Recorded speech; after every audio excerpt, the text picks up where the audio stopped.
Tema kita hari ini, saudara, berjudul kehilangan kesempatan. Kehilangan kesempatan.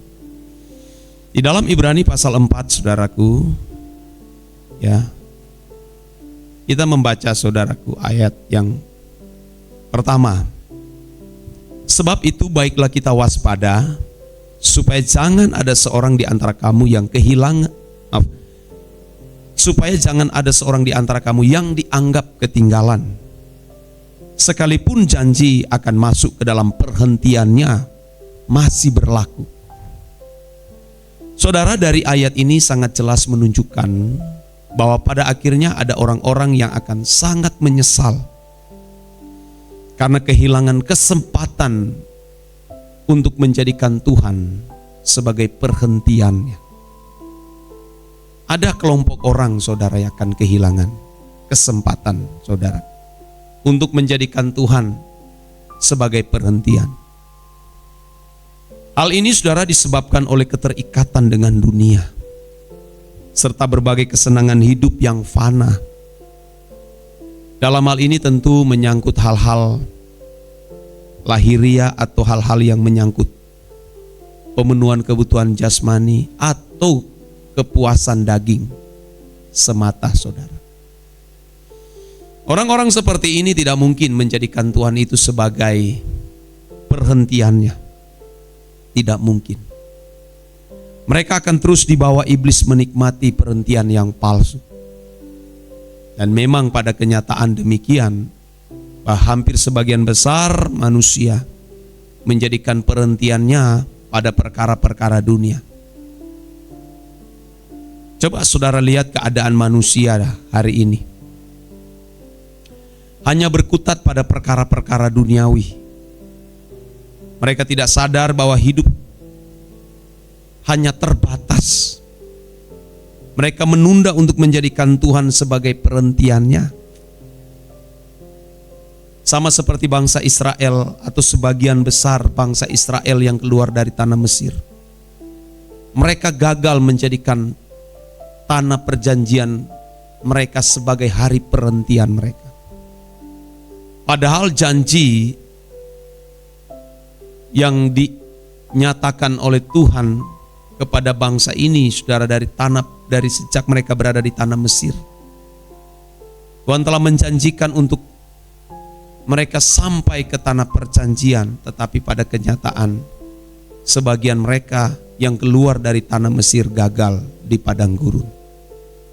Mereka gagal menikmati tanah perjanjian itu karena kekerasan hati mereka, karena ikatan budaya Mesir, cara hidup Mesir yang mereka bawa terus, sehingga mereka mati di padang gurun, saudara. Padahal janji ini untuk mereka. Dan ini sebenarnya menjadi peringatan juga kepada kita orang Kristen yang hidup di zaman akhir ini. Supaya kita benar-benar menjadikan Tuhan itu sebagai perhentian kita. Dan kalau telah menjadikan Tuhan sebagai perhentian kita, berhenti dari segala hal yang tidak menyenangkan Tuhan, saudara. Mungkin banyak orang berpikir, saya sudah menjadi Kristen dari sejak kecil, apalagi keluarga Kristen, sehingga tidak perlu ada usaha sama sekali untuk mengubah diri. Mereka cukup puas menjadi orang yang beragama Kristen. Jadi tidak perlu ada yang mau diusahakanlah. Padahal jelas di dalam ayat 11 dari Ibrani pasal 4 dikatakan, karena itu kita berusaha. Karena itu baiklah kita berusaha untuk masuk ke dalam perhentian itu, supaya jangan seorang pun jatuh karena mengikuti contoh ketidaktaatan itu juga. Lihat banyak bangsa Israel, saudara, mati di padang gurun karena, saudara, mereka tidak bertobat, tidak mau taat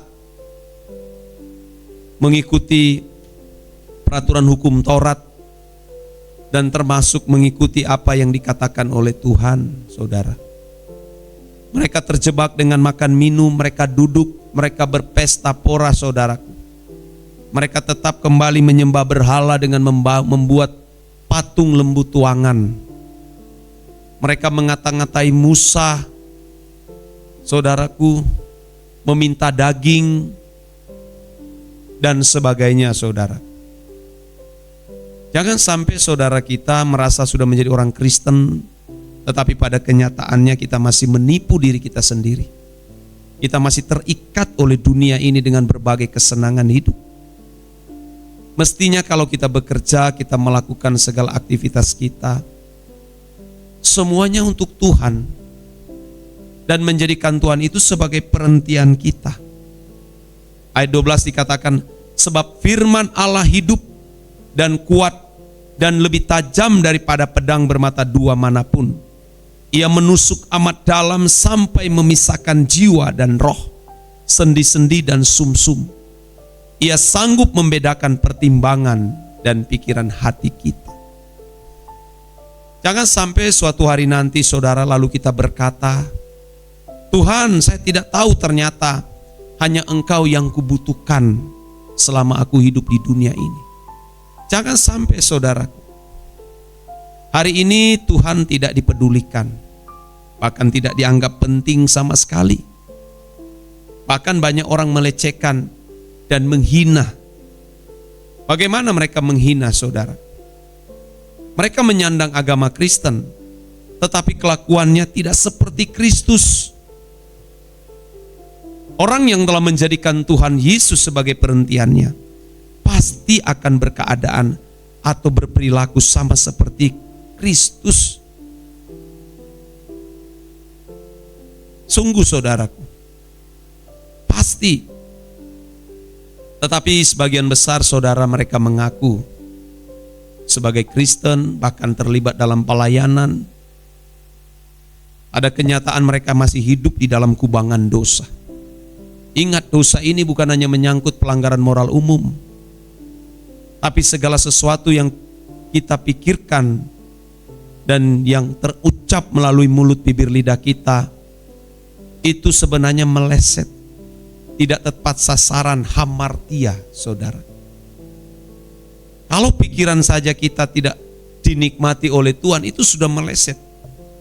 Walaupun mungkin di mata manusia kita orang baik, tidak merugikan orang, tetapi kalau yang kita pikirkan tidak sesuai dengan pikiran perasaan Allah, itu benar-benar sudah meleset. Jangan sampai kita berpikir saudara mengikut Tuhan atau menjadikan Tuhan itu sebagai tempat perintiannya itu mudah. Sangat sulit, bahkan mustahil, saudara.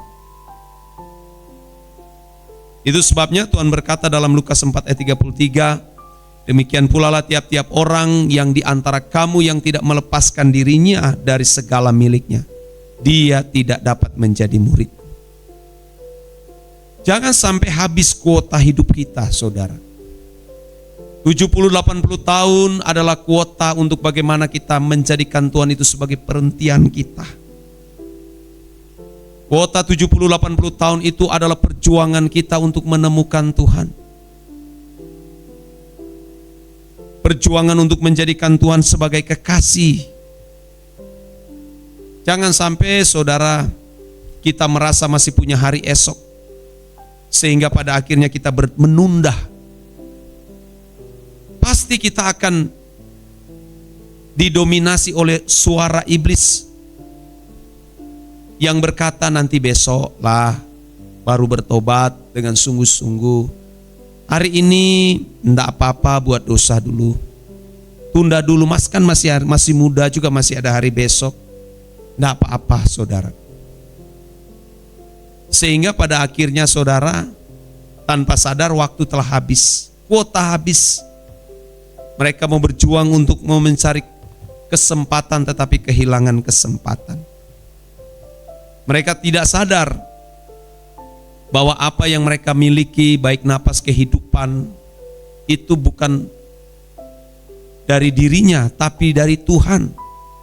Kita bukan makhluk yang gratis, tapi ada Allah yang menciptakan keberadaan hidup kita dan semuanya akan dipertanggungjawabkannya. Apa yang kita lakukan sejak kita masih di bumi ini, ada pertanggungjawaban.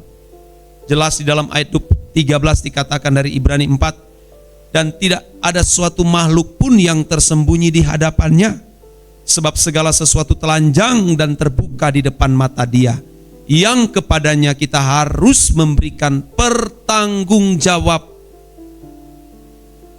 Pertanggungjawab. Jadi saudara, bertobatlah, jangan sampai kehilangan kesempatan. Ayat penutup dalam Yesaya 55 ayat 6 dikatakan, carilah Tuhan selama Ia berkenan ditemui, berserulah kepadanya selama Ia dekat. Kiranya kebenaran ini memberkati kita sekalian.